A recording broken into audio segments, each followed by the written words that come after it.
don't know if any of you are watching the TV show The Pit. Any Pit watchers? One. Okay, two, three. Good. If you're not watching it, I encourage you. It's a really, really fantastic show.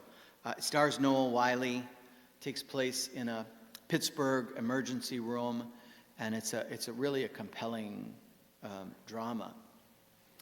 I was thinking today of a particular scene in season 1 where there is a patient who is nearing death, and the doctor, played by Noah Wyle, gives beautiful advice to the adult children of their dying father, encouraging them what they should do in these kind of final moments and hours of his life. He said, before your dad passes, find the time to say, I love you, thank you, I forgive you, please forgive me.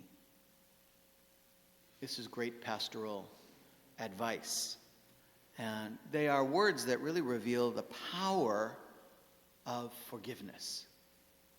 Those 4 simple phrases contain almost everything that matters in human relationships. I love you, thank you, I forgive you, please forgive me.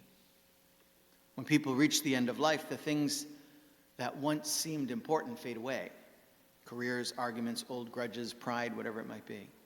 What remains are relationships and the longing for reconciliation. There's a deep human need to know that love has been spoken, gratitude has been expressed, and wounds have been healed.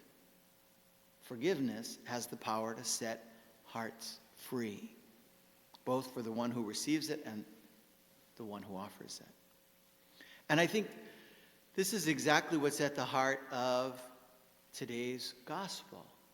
All right? Peter comes to Jesus with what he thinks is a generous answer to a question, right? If my brother sins against me, how often must I forgive? As many as 7 times? Now keep in mind, for Peter, Peter is not limiting forgiveness here in his time, in his place, in his culture. Peter's answer is pretty heroic. In the religious teachings of the times, 3 was considered the right amount. How many times must I forgive somebody? 3 times was the religiously correct amount. So what's Peter offering? 7, right? 3 doubled and 1 more on top, right, for good luck, right? It's a very generous answer that Peter gives. But Jesus says, of course, I say not 7 times, but 77 times. In other words, forgiveness in the kingdom of God is not something we count. We don't have a scoreboard for how many more times I have to forgive you. Forgiveness in the kingdom of God is a way of living. We always forgive. Forgiveness is meant to flow from the heart, the same way that mercy has flowed to us from God. I think of the beautiful quote of Pope Francis, who used to love to say to us over and over again that God never tires of forgiving. God never tires of forgiving. So we should never tire of forgiving. Jesus illustrates this with this parable of the servant who owed the king an unimaginable, unpayable debt. The king forgives the whole thing. And then, of course, that same servant refuses to forgive somebody else who owed very little. And the point is clear. Every one of us stands before God as someone who has received mercy beyond measure. Every one of us is that first servant.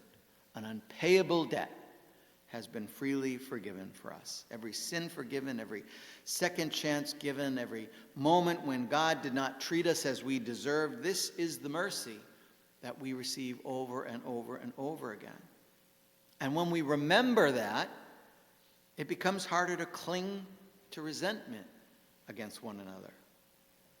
Forgiveness does not mean pretending that wounds are not real. It's not about saying that what happened was acceptable, but it's about refusing to let anger or bitterness imprison our heart, and instead allowing God's mercy to transform what pain alone never could. In the end, those words from the pit are words that the gospel invites us to speak every day of our lives, not just at the end. I love you. Thank you. I forgive you. Please forgive me. Imagine the healing that could happen if those words were spoken often.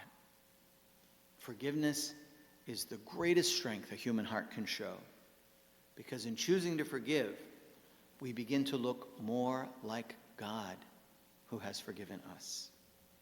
May the Lord give you peace.